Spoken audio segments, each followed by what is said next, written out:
pada Allah itu bukan takut menjauh, tapi takut rindu.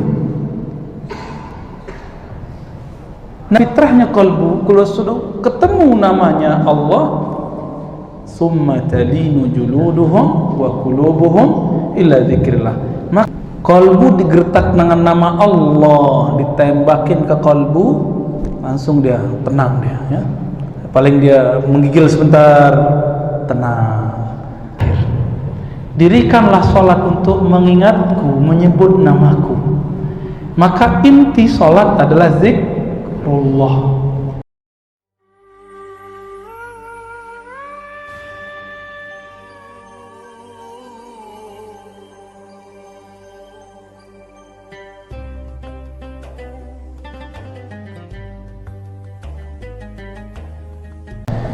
اللهم فقهنا في الدين وعلمنا التأويل وافتح لنا ربنا يا فتاح كما فتحت لعبادك الصالحين آمين يا رب العالمين.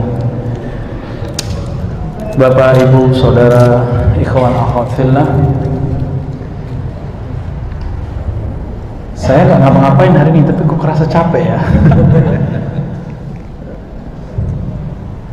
Temanya yang bikin capek kayaknya ya. Temanya apa, Ustaz? Temukan tentang dalam jiwamu dalam sholat.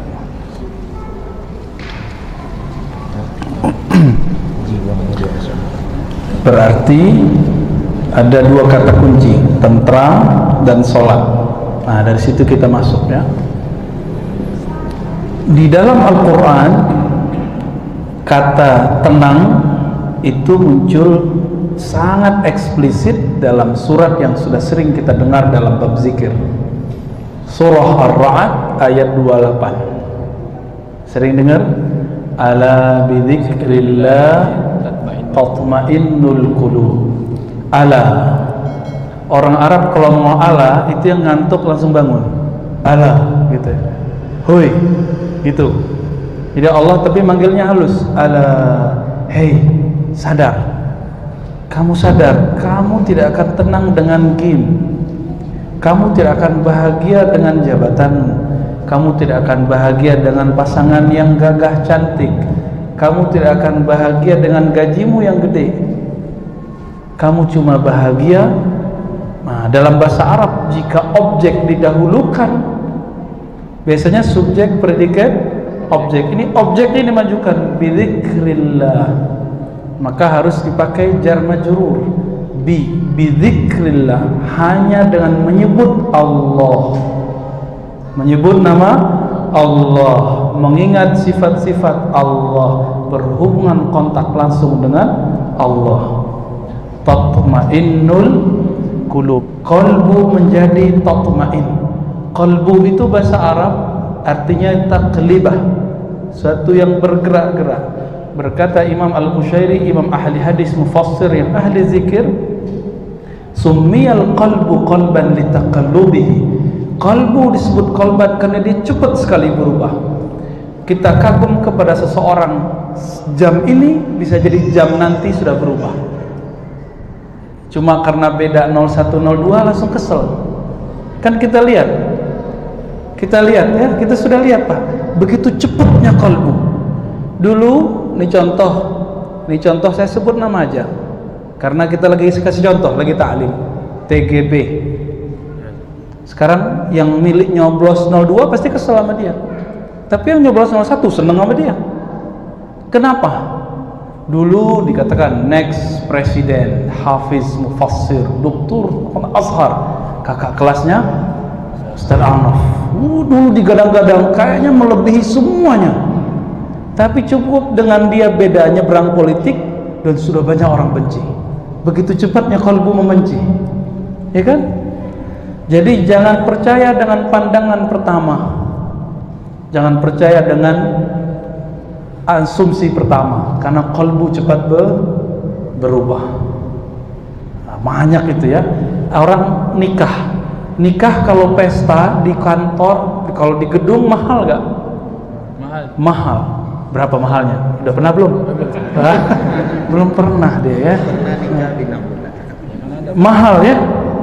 Tapi kemudian orang bisa dalam hitungan sebulan, sepekan, bahkan sekarang sehari sudah nggak cinta sama pasangannya? Bisa? Bisa. Begitu cepatnya qalbu berubah. Supaya qalbu itu tidak cepat berubah ke negatif, ala bidzikrillah tatma'innul qulub. Karena qalbu itu liar. Orang yang disebut nabi itu, wali Allah itu adalah yang bisa mengendalikan qalbunya dengan zikrullah. Kalau kita punya guguk, misal si guguk itu takutnya sama apa? Batu. Sama batu. Nah, batu itu zikrullahnya. Qalbu ini lebih parah daripada si kalbun. Jadi qalbun kalbun, tipis ya. Qalbun hati. Kalbun sama-sama bisa nyalak gitu. Sama-sama tamak dia, sama-sama emosional.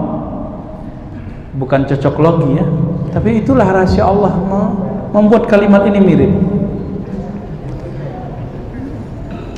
Namun si qalbu, sebagaimana si guguk tadi, takut kalau mau dilempar pakai padahal cuma digertak doang, nggak jadi, kabur dia. Qalbu juga begitu. Qalbu digertak dengan nama Allah, ditembakin ke qalbu, langsung dia tenang dia ya.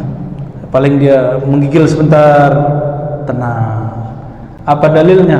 Surah Az-Zumar, surah 39 ayat 23. Ayat 23. Taqsya'irru minhu. Qalbu itu mulai indikasinya dari kulit. Tubuh kulit bergetar.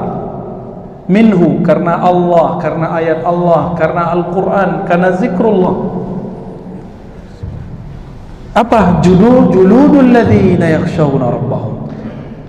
Julud, kulit orang yang takut kepada Allah.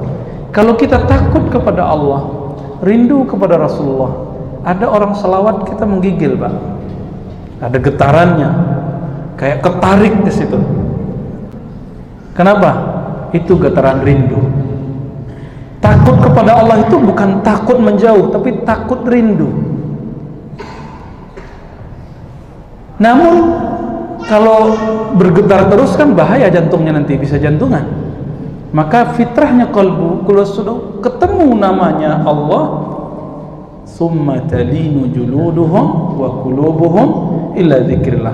Maka si qalbu yang tadinya bergetar, maka kalau ada orang zikir sampai berteriak, bergetar, itu tidak bid'ah. Itu emang efek qalbu, tapi jangan tiap hari, Pak.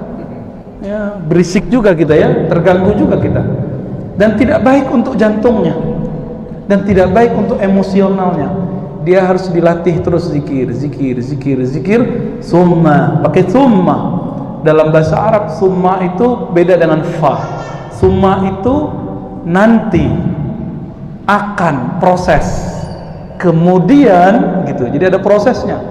Kalau pakai fa bentar aja, maka setelah ini langsung. Tapi jika pakai thumma, dia ada jaraknya.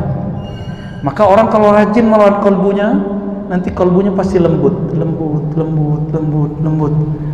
Talinu juluduhum wa qulubuhum ila dzikrillah. Lalu kalbunya akan lembut. Itulah kalbunya sahabat Nabi Abu Bakar, Umar, Utsman, Ali, Talha, Zubair, dan sahabat-sahabat mulia, Salman Al-Farisi, Abu Darda, dan semua sahabat Nabi. Awalnya mereka kenceng. Masih ingat kisah Abu Darda, Abu Zar. Abu Zar itu orang yang Islam nomor 5. Ana khamisuhum islaman, di riwayat lain rabi'uhum islaman, dalam kitab Al-Isti'ab karya Ibnu Abdul Bar. Apa kata Abu Dzar? Kami di kampung kami Bani Ghifar mendengar ada seseorang yang jujur lalu mengaku dapat wahyu. Maka kami penasaran, datanglah ke Mekah. Di Mekah ternyata Nabi baru punya murid Khadijah, Abu Bakar sama Ali. Berarti muridnya berapa? Waraqah bin Naufal udah mati. Siapa Waraqah bin Naufal? Paman Khadijah yang ahli kitab Injil, mengerti Taurat, udah wafat. Jadi kalau dihitung 4 sama Waraqah bin Naufal, tapi ini nggak dihitung. Dihitung cuma Khadijah, Abu Bakar, Ali radhiyallahu taala anhu. Lalu Abu Dzar udah nyampe di masjid Nabi Muhammad, karena dakwahnya baru ke 3 orang ini. Aslinya dakwahnya harusnya di masjid, tapi karena orangnya belum banyak, masjid masih banyak berhala, masih banyak orang-orang yang menyembah berhala, bahkan tawaf tidak pakai celana, tidak pakai baju. Jadi itu Masjidil Haram pernah dikotori oleh orang-orang kafir Quraisy. Mereka mengatakan kita harus suci, maka kita harus buka semua. Tuh aliran nyeleneh ya. Kalau ada aliran nyeleneh gitu, dia menghidupkan ajaran jahiliyah, paganisme. Tiba-tiba datanglah Abu Dzar, tunggu Nabi hari pertama, hari kedua, hari ketiga udah habis bekal. Ternyata Abu Dzar nggak sendiri, dia saudaranya wa ummu dan ibunya. Tapi saudaranya ini saudara seibu beda ayah, Abu Dzar al-Ghifari. Apa yang terjadi? Hari keempat cuma minum Zam-Zam. Nabi Muhammad juga tidak kunjung datang, tapi dia percaya pasti ada. Waktu itu kan belum ada Google, belum ada YouTube. Mau cari ini ustadznya ada nggak di YouTube, kan begitu sekarang ya. Sejak kapan YouTube jadi standar ustadz itu berilmu? Banyak di kampung-kampung sana ulama-ulama yang ikhlas, tidak digaji, hanya Allah yang gaji dia, nggak ada di YouTube Pak, tapi namanya terkenal di langit sana. Allah kelunjungi terus, orang kirim terus malaikat ke sana bawa rahmat, bawa rahmat, bawa rahmat. Ada yang jawab, Ustaz, rahmat nama saya. Ya bukan rahmat yang itu ya, rahmat Allah maksudnya. Hari ke-10, 11 sampai 20 gak ada juga. Minumnya apa? Makannya apa? Makannya Zam-Zam, minumnya Zam-Zam. Udah malam, makannya Zam-Zam, minumnya Zam-Zam. Sampai hari ke-30 Nabi biasanya sekali sebulan waktu itu masuk ke Masjidil Haram. Tiba-tiba Abu Bakar kaget melihat ada orang kurus, lemes, 3 orang. Seorang perempuan, waktu itu belum wajib berjilbab. Terus coba Abu Dzar dan saudaranya Abu Dzar yang seorang penyair. Apa yang terjadi setelah itu? Abu Bakar bertanya, ini wajahnya bukan wajah orang Quraisy. Abu Bakar hafal semua orang Quraisy. Nabi hafal semua orang Quraisy kecuali yang baru-baru lahir. Akhirnya ditanya, "Man anta?" Siapa kalian? "Man antum?" Kamu siapa? Dari mana? Dijawablah oleh Abu Dzar, "Ana Abu Dzar." Aku adalah Abu Dzar. Tapi kata Abu Bakar, "Wajahmu kok melas?" Abu Dzar bergirang, ada yang mau ngajak nraktir nih ya. Akhirnya apa kata Abu Bakar? "Kamu belum makan ya?" "Belum." Ternyata Nabi ada di samping Abu Bakar. Ketika Abu Bakar bertanya, "Apa yang kamu makan?" "Aku makan selama 30 hari air Zam-Zam dan minum juga air Zam-Zam." Lalu Nabi SAW bersabda, "Az-Zam-Zam, ma'u Zam-Zam ta'amun wa syarab." Hadisnya hasan. Air Zam-Zam itu ta'am. Apa itu ta'am? Sama dengan makanan, juga syarab sama dengan minuman. Semenjak saat itu orang jadi tahu rahasia air Zam-Zam. Walaupun 30 hari bisa hidup dan tidak masalah, justru pembuangan detok, keluar penyakit-penyakit Abu Dzar, maka umur Abu Dzar panjangnya bukan main. Lalu Abu Dzar diajarkan oleh Nabi la ilaha, pengajaran itu disebut talqin zikir. Apa arti talqin? Pembimbingan zikir. Talqin bukan hanya untuk orang mati, tapi lebih diutamakan untuk orang yang hidup. Maka ditalqinlah siapa? Abu Dzar, saudaranya dan ibunya. Abu Dzar paling kencang zikirnya. Masuk kalimat itu Allah itu ke dalam dadanya, mengalir ke jantungnya, ke tubuhnya, ke darahnya, ke tulangnya. Maka Abu Dzar mengatakan ke Abu Bakar, "Wahai Abu Bakar, izinkan aku mengumandangkan, mendeklarasikan kemenangan tauhid di dalam qalbuku." Kan lagi rame deklarasi ya. Apa yang dia deklarasikan? La ilaha illallah masuk ke dalam dirinya.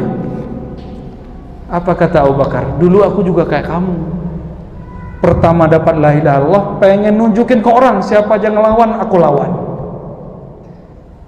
Kata Abu Dzar, itu mah kamu, aku beda.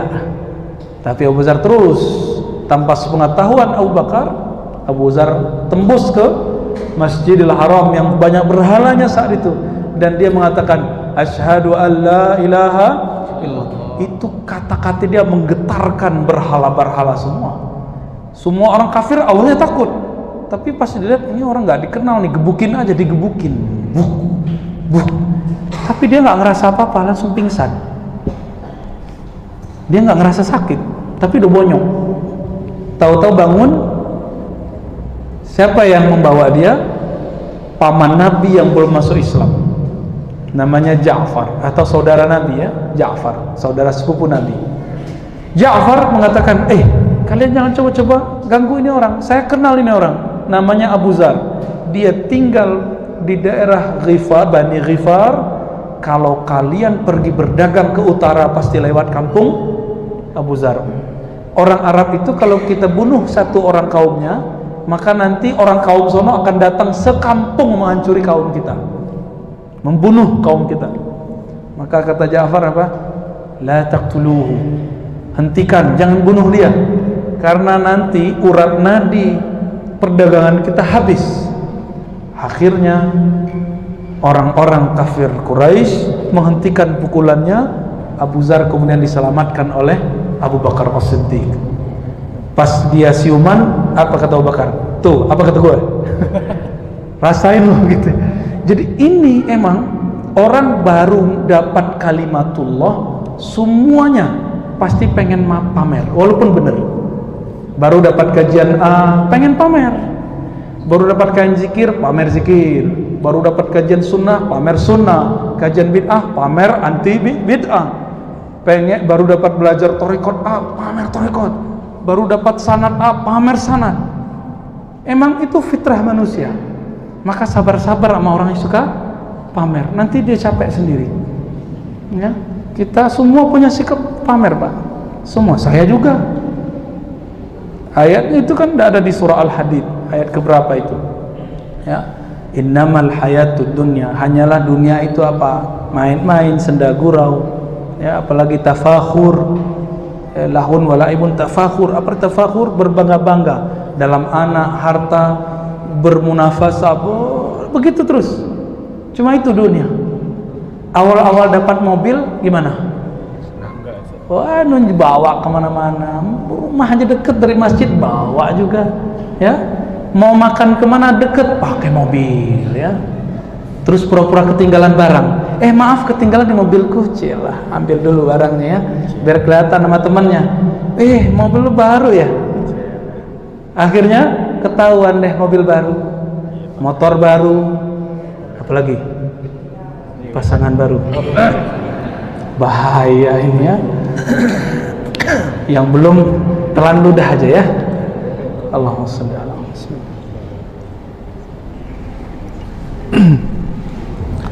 Orang baru belajar silat pengen nantang orang nggak? Pengen. Silat itu untuk badan. Orang baru bisa silat bid'ah juga sama, silat sunnah juga sama, silat zikir juga sama, pengen nantang semua orang. Baru belajar zikir, nanti lihat isi hati orang, wah ini ustadz nih ahli zikir nih, wah ustadz ini belum sampai nih, belum sampai kemana? Belum sampai ke alam kubur ya. Biasa itu ya. Nanti kalau dia sudah belajar, ada yang bisa setahun hilang, ada yang sepekan hilang, ada yang hilang bener ya, hijrahnya gagal. Jadi pintu hijrah itu banyak. Ada yang lewat zikir, ada yang lewat nangis-nangis, ada yang lewat muhasabah, ada yang lewat partai, ada yang lewat gerakan, ada yang lewat sunnah bid'ah, ada yang lewat khuruj. Banyak pintu hijrah itu banyak. Jangan monopoli bab hijrah ya. Kembali ke surat Az-Zumar, ayat berapa tadi? Ayat 23. Di ayat 23 itu dikatakan summa talinu, dengan proses berjalan, maka orang yang tadinya pengen show up, nunjukin apa saja yang dia punya, nanti lama-lama hilang, lebih tenang, kalbunya lebih tenang, lebih tenang, lebih tenang. Talinu juluduhum wa qulubuhum, tapi dengan syarat satu, cuma satu, ila dzikrillah, kepada mengingat, menyebut nama Allah. Itu sebabnya orang yang hijrahnya tidak kepada Allah, yang masuk zikirnya tidak bertujuan kepada Allah, dapat hartanya tidak dengan niat mensyukuri nikmat Allah, maka sampai mati dia suka pamer. Dan Nabi mengancam, man samma'a samma'ahullah, siapa yang suka pamer, Allah akan pamerkan aibnya. Hati-hati ya, jadi nggak usah pamer-pamer. Kalau ada orang pamer depan kita, nggak usah suudzon, katakan oh mungkin dia lagi bersyukur, karena ada ayat fa amma bi ni'mati rabbika wa amma bi ni'mati rabbika fahaddits. Surat apa yo? Ad-Duha, bukan Al-Lail ya. Al-Lail sebelumnya. Adapun terhadap nikmat Rabbmu, penciptamu, pemberi rezekimu, fahaddits, kamu boleh tunjukkan. Kapan boleh menunjukkan? Depannya bi ni'mati rabbik. Ini syarat dalam bahasa Arab, dalam ilmu akidah, bi ni'mati rabbik. Kalau aku, kita semua telah merasakan ini dari Allah, bukan punyaku, baru boleh tunjukkan. Sehingga ketika kita menunjukkan kecerdasan, bukan kita yang cerdas. Tunjukkan hafalan, bukan kita yang pintar hafal.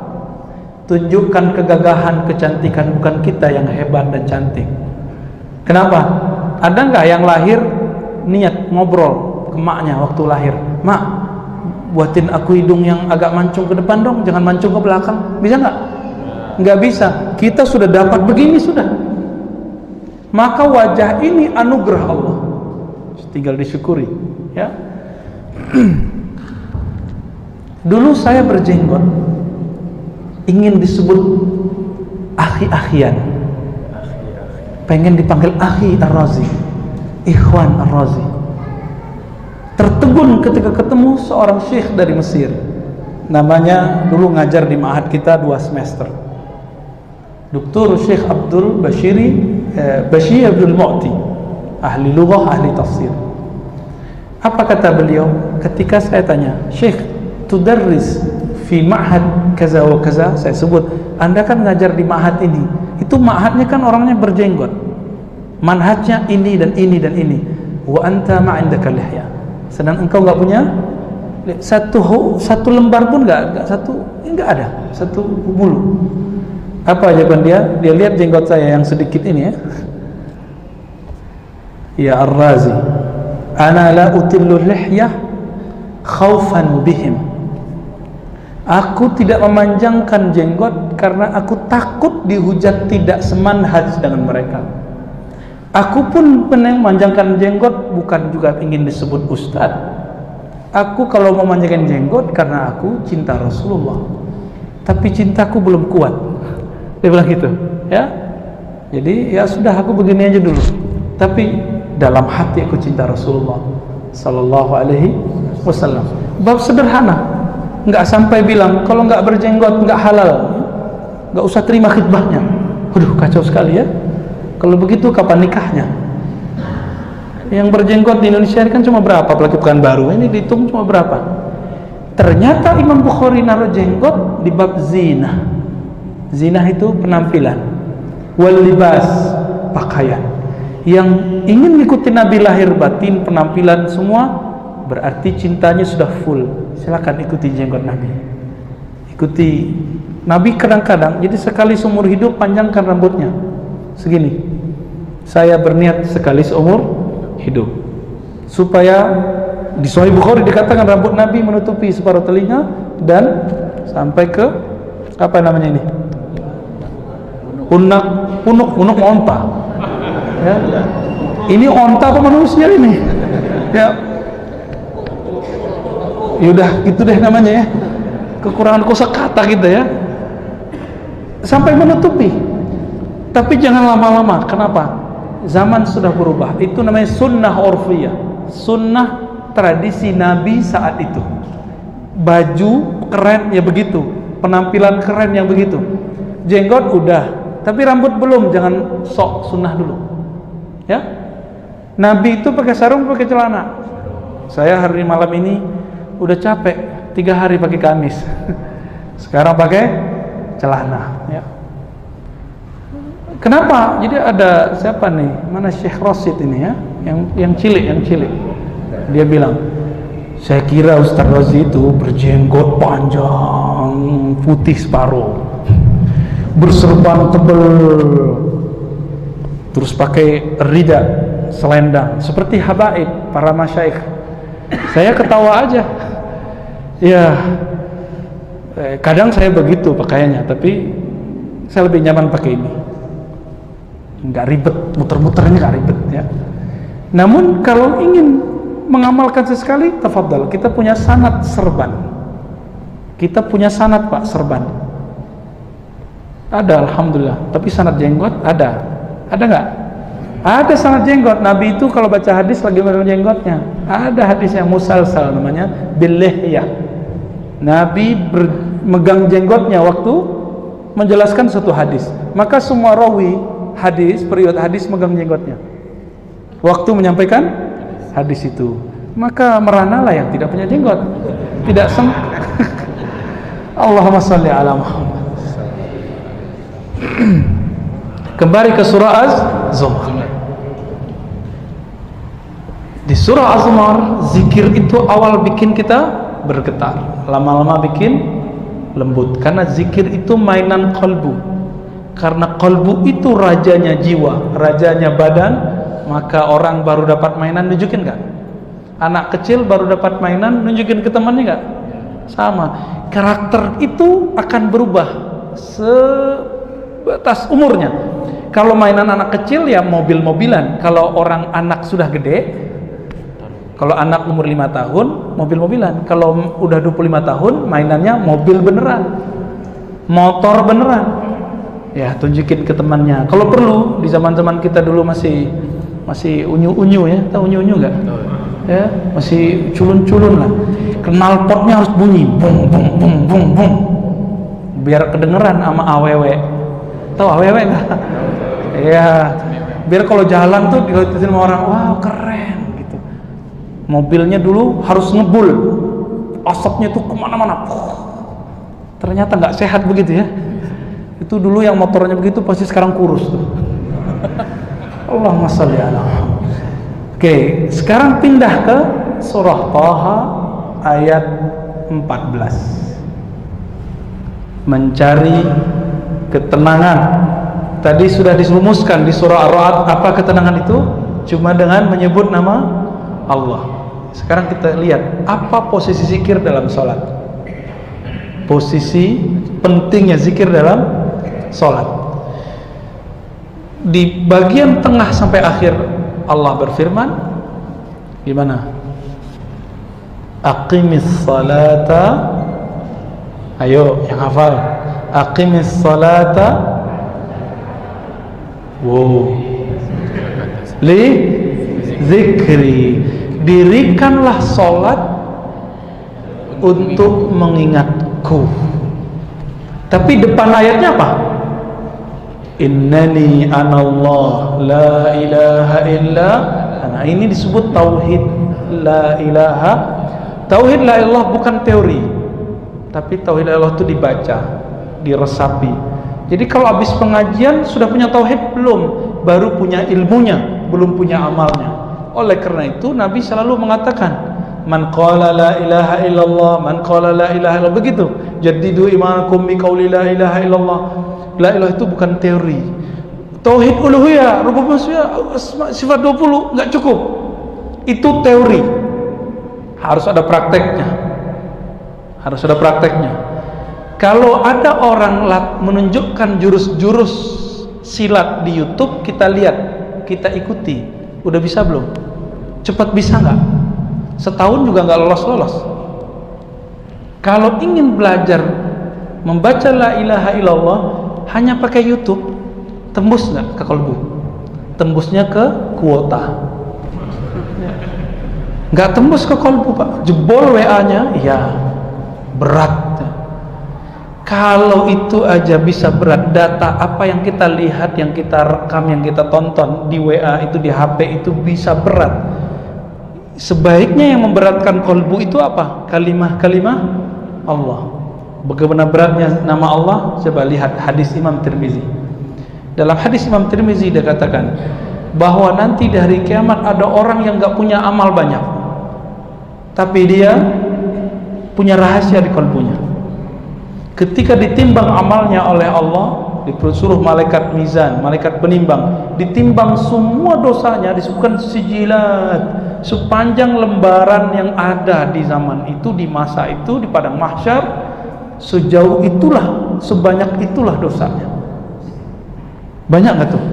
Jadi kalau orang ngeprint yang pakai bulat itu, yang biasanya di Indomaret itu ya, kan bulat tuh, untuk struk, bukan struk yang tepar itu ya. Sepanjang itu dosanya. Satu rim, kira-kira begitu ya. Satu rim 50 lembar ya.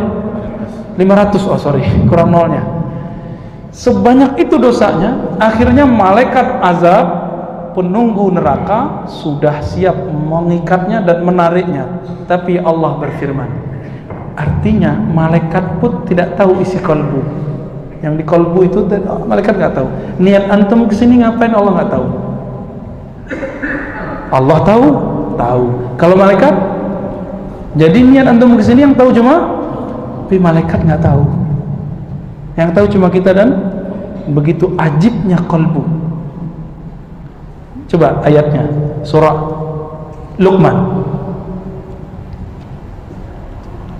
Innallaha alimun bidzatis sudur. Pakai inna, sesungguhnya Allah tahu apa yang ada di dalam sudur, di dalam dada. Enggak disebutkan malaikat, tapi disebutkan Allah. Malaikat cuma catat yang lahir-lahir, yang zahir-zahir. Maka Allah katakan ke malaikat mizan, hei malaikat, bedah jantungnya, bedah dadanya, bedah kolbunya.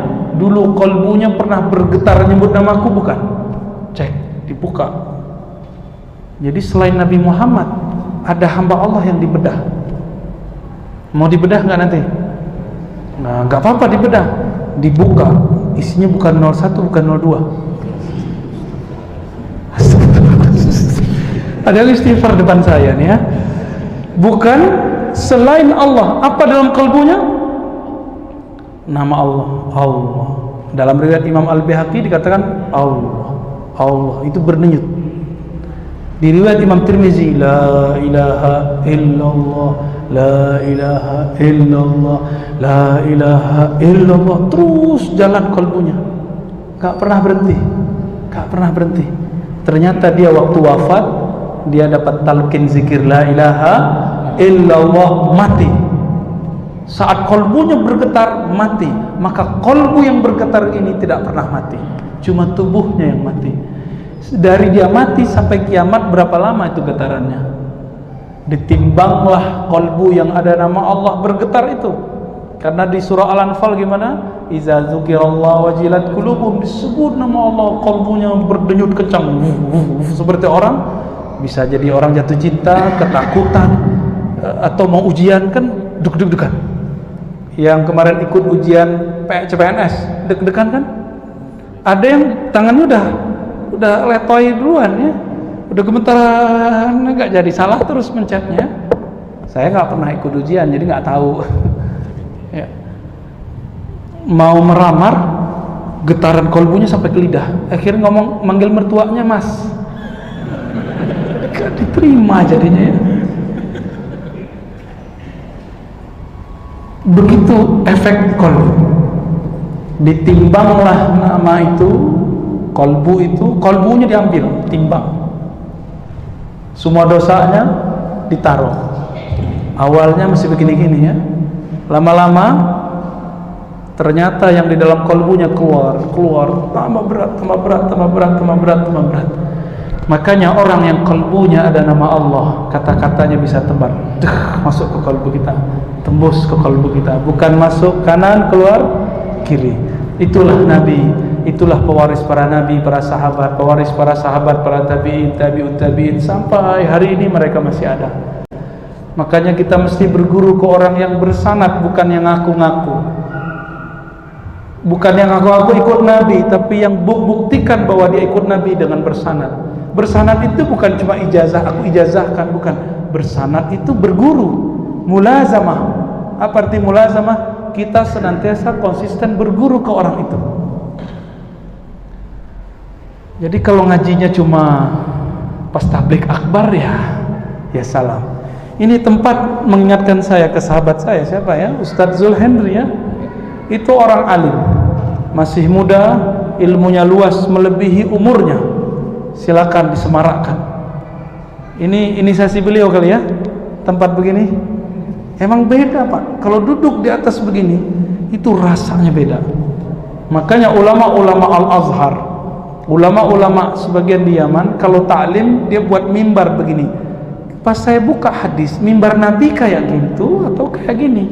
Ternyata benar kayak gini, mimbarnya Nabi. Kalau ini namanya podium. Podium itu dulu punyanya orang Yahudi Nasrani, yang Nabi buat ini. Tapi boleh nggak pakai podium? Ya boleh, kan itu peradaban, bukan masuk ke syariat. Nah silakan mulazamah ke beliau. Tadi ada Ustadz Al-Nof ya, mulazamah ke beliau. Masih banyak ustadz-ustadz di sini yang mau ngaji kita. Karena tidak semua sempat nyantri, sudah telat kan, umurnya udah lewat, nggak boleh kan disuruh-suruh push up. Kau telat sholat push up, nggak bisa begitu lagi Pak. Dulu saya awal-awal jadi ustadz, ini bukan masih awal juga ya. Awal-awal jadi guru, jadi ustadz, jadi dosen, itu galaknya bukan main. Karena belum dapat hadis musalsal birrahmah, hadis musalsal dengan kasih sayang ke makhluk Allah.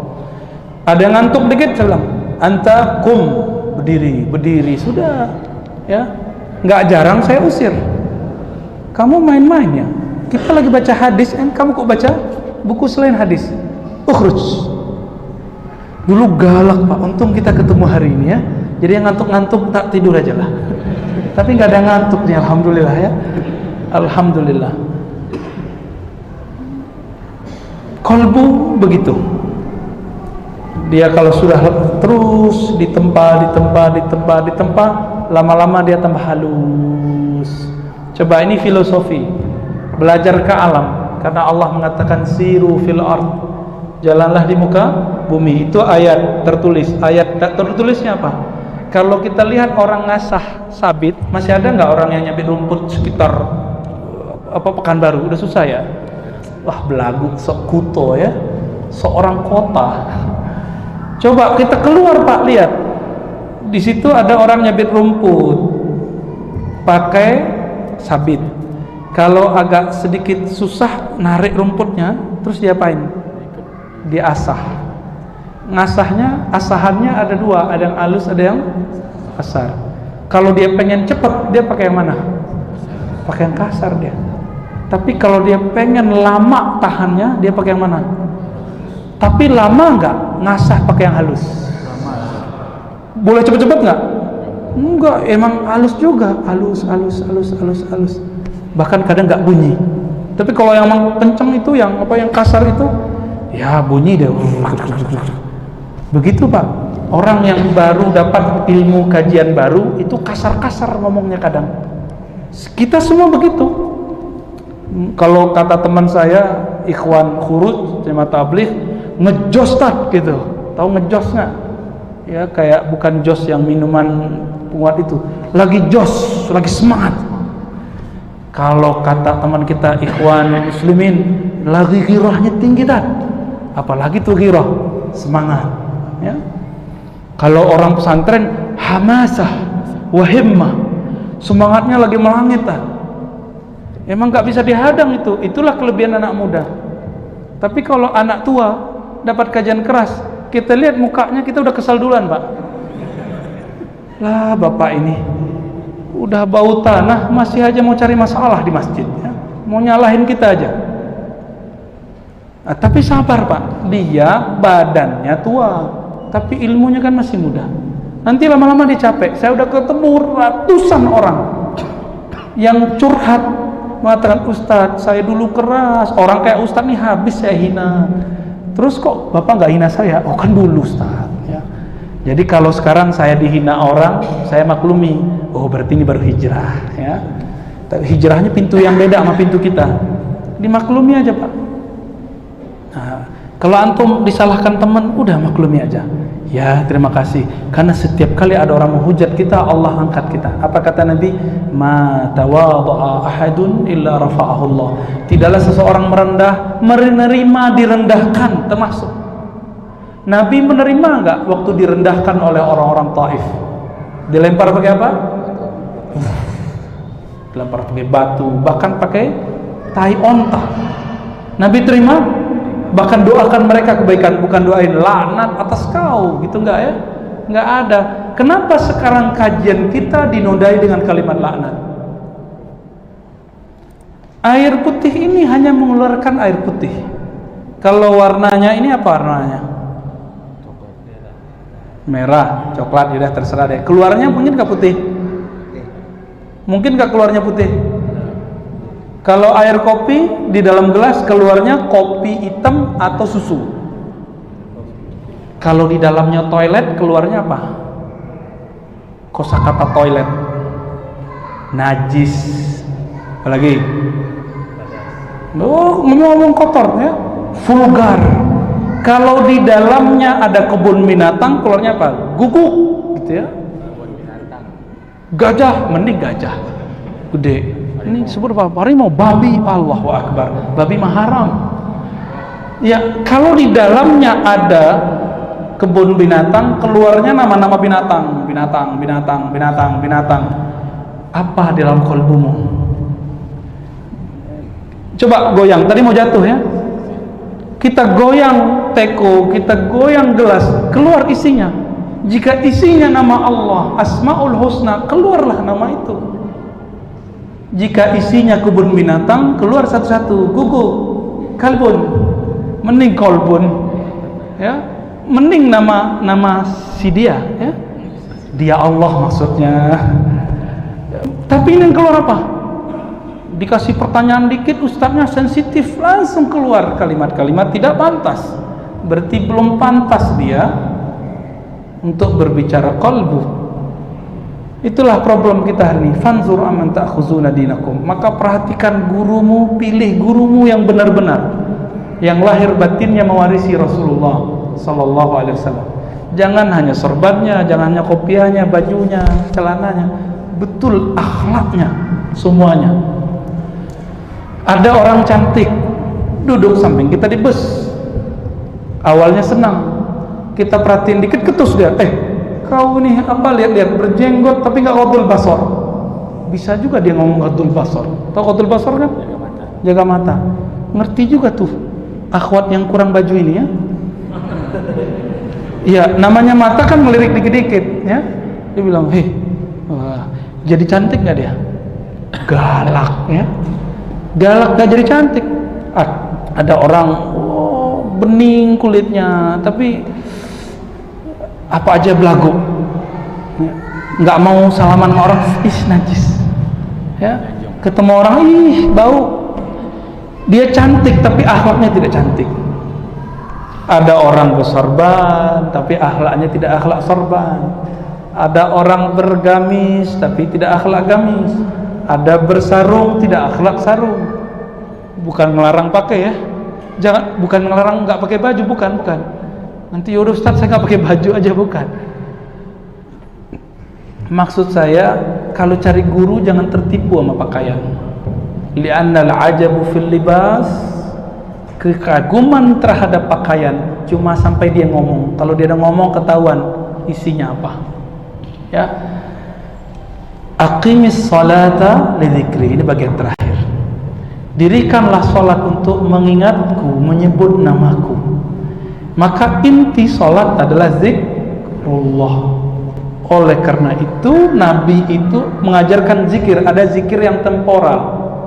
Wasabbihuhu bukratan wa asila. Surat Al-Ahzab ayat 42. sebutlah, bertasbihlah kepada Allah pagi dan sore.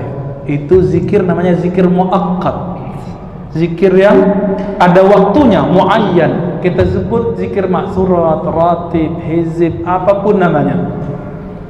Terus di ayat 41-nya, ya ayyuhallazina amanu zkurullaha zikran katsira. Hai orang beriman, sebut, ingat Allah sebanyak-banyak.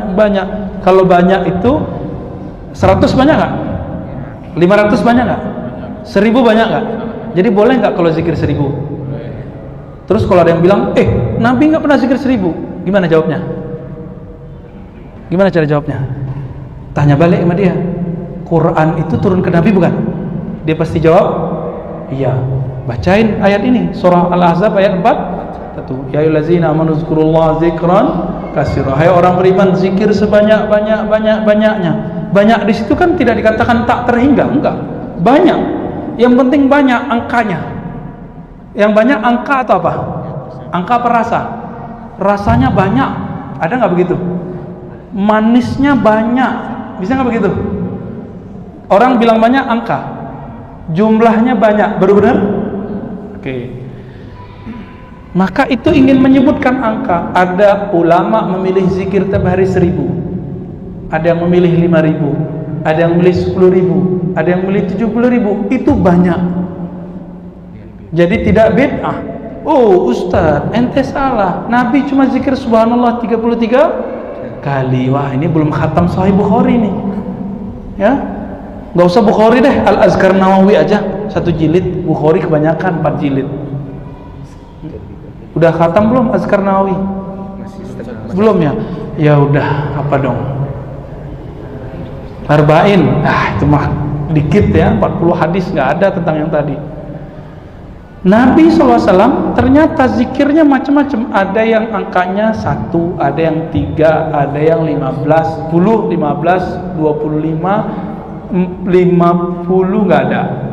33, 34. Pertanyaannya, subhanallah 33. Tadi imam kita ngimamin sampai saya ketiduran, Pak.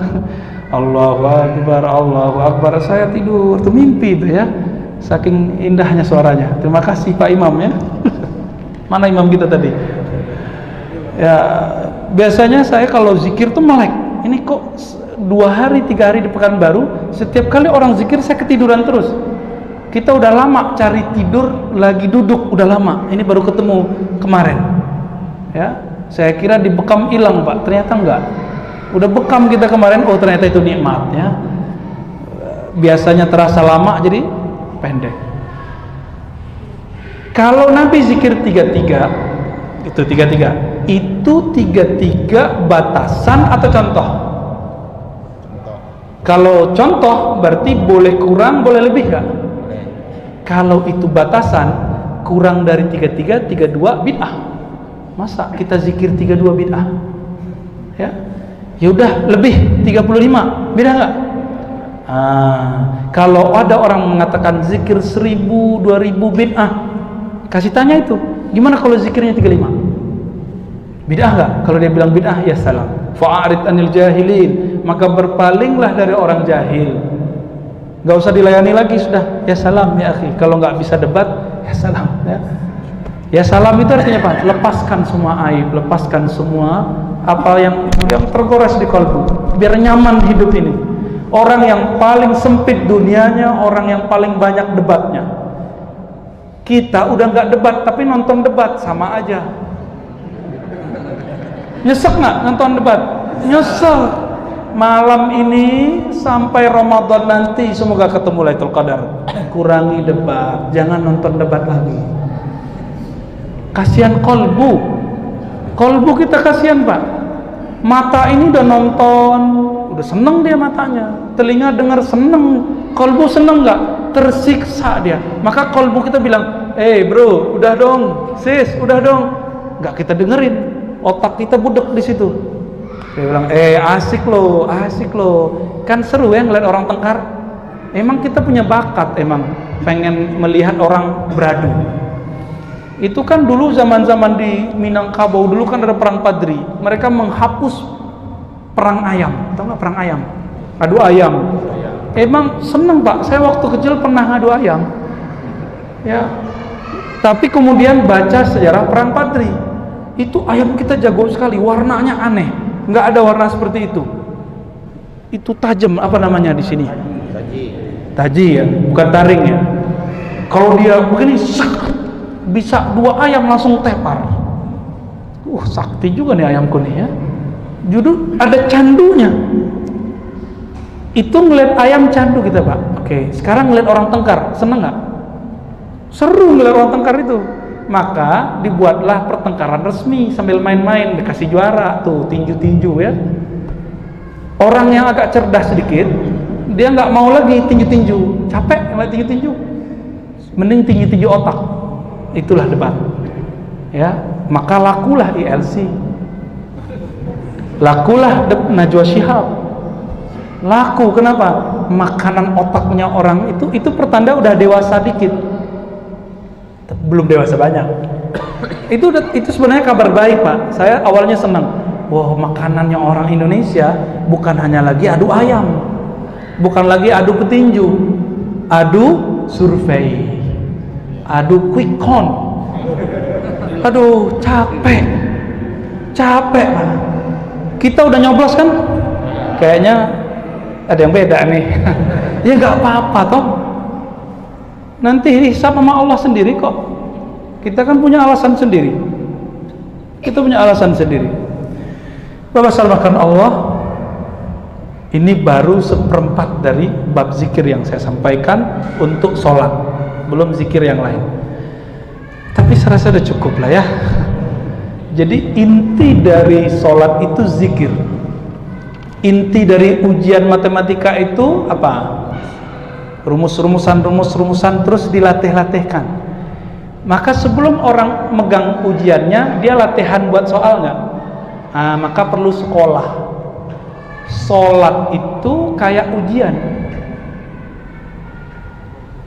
Kalau orang di luar sholat tidak zikrullah, dijamin di dalam sholat tidak khusyuk. Jadi kalau saya udah nggak punya teori apa lagi Pak, udah banyak teori kita pakai untuk sholat khusyuk.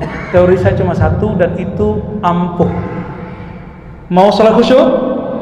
Maka caranya cuma satu, zikir kolbunya lebih banyak di luar sholat daripada selain zikir. Zikir kolbu bisa sambil ngapain?